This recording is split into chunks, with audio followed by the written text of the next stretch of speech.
Pemikiran pendidikan Islam periode sebelum Indonesia merdeka. Corak pendidikan terbagi menjadi dua, yaitu corak lama berpusat di pondok pesantren, corak baru dari perguruan atau sekolah-sekolah. Ciri-ciri corak lama: menyiapkan calon ulama yang hanya menguasai masalah agama semata, kurang diberikan pengetahuan umum atau sama sekali tidak diberikan. Sikap isolasi yang disebabkan sikap non-kooperasi secara total terhadap Barat. Ciri-ciri corak baru: hanya menonjolkan intelek dan sekaligus hendak melahirkan golongan intelek. Pada umumnya bersikap negatif terhadap agama Islam. Alam pikirnya terasing dari kehidupan bangsanya. Pemikiran pendidikan Islam periode setelah Indonesia merdeka. Pemikiran pendidikan Islam periode Indonesia merdeka diwarnai dengan model dualistis, yaitu sistem pendidikan dan pengajaran pada sekolah-sekolah umum yang sekuler tidak mengenal ajaran agama yang merupakan warisan dari pemerintah kolonial Belanda.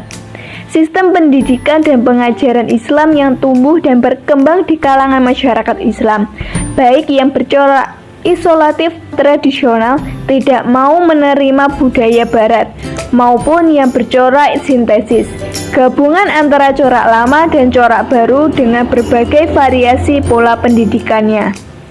Asumsi yang digunakan oleh sistem pendidikan dan pengajaran Islam yang kedua meliputi Pancasila sebagai asas tunggal secara filosofis merupakan bagian dari filsafat Islam.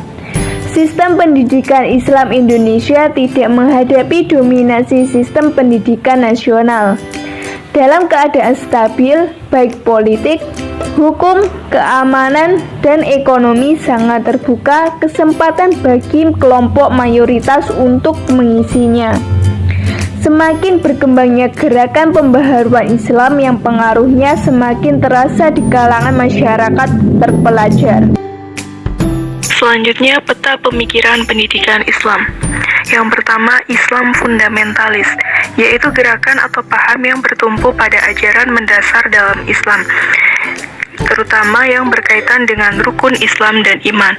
Yang kedua, Islam neotradisionalis, ditujukan kepada mereka yang berpegang pada pemikiran ulama yang dianggap unggul dan kokoh dalam keilmuan fikih, tafsir, teologi, tasawuf, lughah, usul fikih, dan sebagainya. Yang ketiga, Islam neomodernis, bertujuan membawa Islam kepada agama yang berkemajuan. Yang keempat, Islam liberal, yaitu paham kebebasan yang mendapatkan banyak kritikan dari mereka yang ingin tetap menjaga ajaran Islam dari pengaruh paham-paham Barat. Selanjutnya, tipologi filsafat pendidikan Islam Indonesia. Yang pertama, tipologi tekstualis salafi. Dalam konteks pemikiran pendidikan Islam, model ini menyajikan dengan cara memahami atau menafsirkan nas-nas tentang pendidikan. Yang kedua, tipologi tradisionalis madhabi. Dalam pengembangan pemikiran filsafat pendidikan Islam, ia lebih menekankan pada pemberian materi pemikiran para pendahulunya yang menjadi sumber acuannya. Yang ketiga, tipologi modernis. Dalam konteks pemikiran filsafat pendidikan Islam, sikap bebas dari tipologi ini bukan berarti bebas tanpa adanya keterikatan.